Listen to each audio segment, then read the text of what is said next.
बिस्मिल्लाहिर्रहमानिर्रहीम अस्सलाम वालेकुम। हिब्बा क्या होता है, मैंने उस पर एक वीडियो बनाई है, डिस्क्रिप्शन में मैंने उसका लिंक दे दिया है। बेसिकली इसको हम बोलते हैं प्रोवाइडिंग एन ओरल गिफ्ट।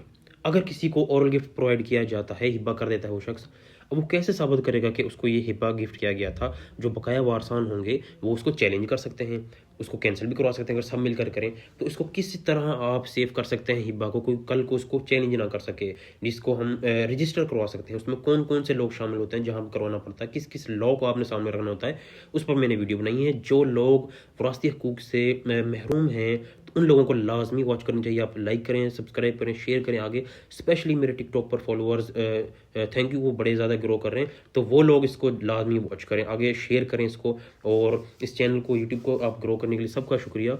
और तब तक के लिए मैं आपका वेट करूँगा, वो वीडियो आप करें लाइक, मज़ीद इस पर लॉज पर बनाऊँगा।